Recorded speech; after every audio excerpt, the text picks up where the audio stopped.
അസ്സലാമലൈക്കും, welcome back to my channel. അപ്പോൾ ഇന്നത്തെ വീഡിയോ എന്താ വെച്ചാൽ നമ്മൾ നല്ല സോഫ്റ്റ് ആയിട്ടുള്ള സ്പോഞ്ച് കേക്ക് ഉണ്ടല്ലോ, അതെങ്ങനെ തയ്യാറാക്കി എടുക്കാമെന്നുള്ള വീഡിയോ ആണ്. അപ്പോൾ നല്ല ഈസി ആയിട്ട് നമുക്ക് തയ്യാറാക്കി എടുക്കാൻ പറ്റും. അപ്പോൾ നമുക്ക് നേരെ വീഡിയോയിലോട്ട് പോവാം. ആദ്യം തന്നെ ഞാനിവിടെ 2 മുട്ട എടുത്ത് വെച്ചിട്ടുണ്ട്.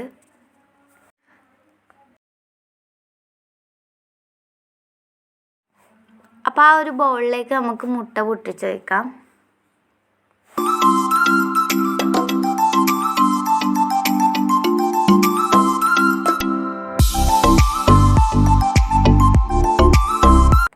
അപ്പോൾ അരക്കപ്പിൽ കുറച്ച് കുറവായിട്ടാണ് ഞാനിവിടെ പഞ്ചസാര എടുത്തിട്ടുള്ളത്. അപ്പോൾ അതും കൂടെ ചേർത്ത് കൊടുക്കാം. പിന്നെ ചേർക്കുന്നത് 1/4 ടീസ്പൂൺ ബേക്കിംഗ് സോഡയാണ്. അപ്പോൾ അതും കൂടെ ചേർത്ത് കൊടുക്കാം. പിന്നെ കളറിന് വേണ്ടി കുറച്ച് യെല്ലോ കളറും കൂടെ ചേർത്ത് കൊടുക്കുന്നുണ്ട്.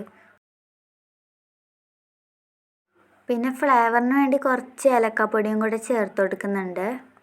മധുരം ബാലൻസ് ചെയ്യാൻ വേണ്ടി ഞാനിവിടെ പിഞ്ച് ഉപ്പും കൂടി ഇട്ട് കൊടുത്തിട്ടുണ്ടായിരുന്നു. അത് ഞാൻ വീഡിയോ എടുക്കാൻ വിട്ടുപോയതാണ്. ഇനി ഇതെല്ലാം കൂടിയിട്ടൊന്ന് ബീറ്റ് ചെയ്തെടുക്കാം.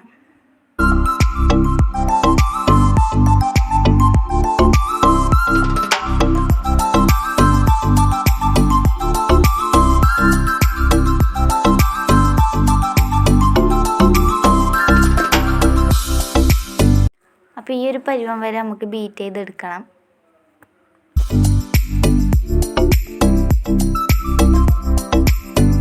ഈ ഒരു ബാറ്ററിലേക്ക് 1/2 കപ്പ് മൈദയും കൂടെ ഞാൻ ചേർത്ത് കൊടുക്കുന്നുണ്ട്.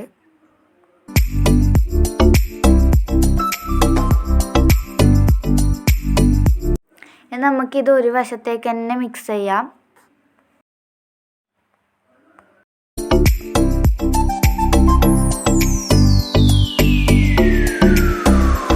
അപ്പോൾ നമ്മുടെ ബാറ്റർ ഇവിടെ റെഡി ആയിട്ടുണ്ട്. നമ്മൾ കേക്ക് ഉണ്ടാക്കാൻ വേണ്ടിയിട്ട് ഒരു പാത്രം എടുക്കുന്നുണ്ട്. അതിലോട്ട് നമ്മൾ സൺഫ്ലവർ ഓയിൽ ഇങ്ങനെ സ്പ്രെഡ് ചെയ്ത് കൊടുക്കുന്നുണ്ട്.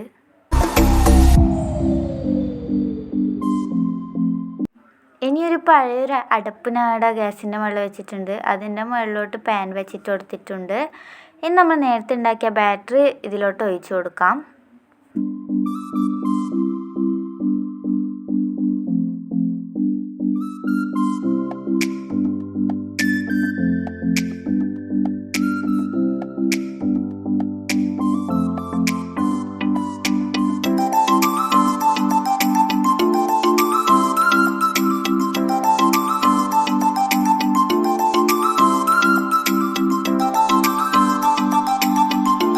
ഇനി നമ്മളിത് അടച്ച് വെച്ചിട്ട് ലോ ഫ്ലെയിമിൽ വേവിക്കാം. ഇത് ഏകദേശം വെന്ത് കിട്ടാൻ വേണ്ടിയിട്ട് 15 മിനിറ്റോളം ആവും. ഞാനിപ്പോൾ ഇവിടെ തുറന്ന് നോക്കിയിട്ടുണ്ട്. ഒരു 10 മിനിറ്റ് ആകുമ്പോൾ തന്നെയാണ് കേട്ടോ ഞാൻ തുറന്നിട്ടുള്ളത്. അതിനുശേഷം അതിലോട്ട് ഞാൻ ഇടുന്നത് കാഷ്യൂനട്ടും മുന്തിരിയുമാണ്. എന്നിട്ട് നമുക്ക് വീണ്ടും അടച്ച് വെച്ചിട്ട് വേവിച്ചെടുക്കാം.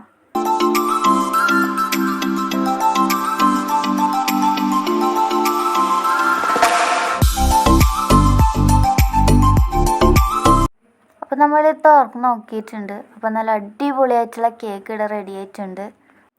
ഈ ഒരു കേക്ക് നമ്മൾ വേറെ പാത്രത്തിലേക്ക് മാറ്റുമ്പോൾ ശ്രദ്ധിക്കേണ്ട കാര്യം എന്താണെന്ന് വെച്ചാൽ ഈ കേക്ക് നന്നായി തണുക്കണം. എന്നിട്ട് മാത്രമേ നമുക്ക് വേറെ പാത്രത്തിലേക്ക് സെർവ് ചെയ്യാൻ വേണ്ടി പറ്റൂ. പിന്നെ ഒരു സ്പൂൺ കൊണ്ട് സൈഡ് ഇളക്കി കൊടുക്കുന്നുണ്ട്. നമ്മുടെ കേക്ക് പാത്രത്തിൽ നിന്ന് വിട്ടുവരാൻ വേണ്ടിയിട്ടാണ് ഇത് ഇളക്കി കൊടുക്കുന്നത്. ഇനി ഈ കേക്ക് നന്നായി തണിഞ്ഞതിന് ശേഷം വേറൊരു പാത്രത്തിലേക്ക് ഞാൻ മാറ്റുന്നുണ്ട്.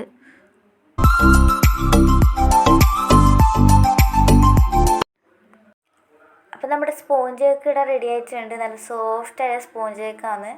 2 മുട്ടയൊക്കെ ആക്കിയിട്ട് നല്ല ഹൈറ്റിൽ ഇവിടെ കിട്ടിയിട്ടുണ്ട്. അപ്പോൾ എല്ലാവരും വീട്ടിൽ നിന്ന് ട്രൈ ചെയ്ത് നോക്കുക. അപ്പോൾ ഇത്രയേ ഉള്ളൂ നമ്മുടെ വീഡിയോ. ഇഷ്ടമായാൽ ലൈക്ക് ചെയ്യുക, ഷെയർ ചെയ്യുക, സബ്സ്ക്രൈബ് ചെയ്യുക. തൊട്ടടുത്തുള്ള ബെല്ലൈക്കനെ അമർത്താം. അപ്പോൾ അടുത്ത ഇതേപോലത്തെ നല്ല അടിപൊളിയായിട്ടുള്ള വീഡിയോസ് വരും. അപ്പോൾ അടുത്ത വീഡിയോ ആയിട്ട് വീണ്ടും വരുന്നതായിരിക്കും. അസ്സലാമു അലൈക്കും.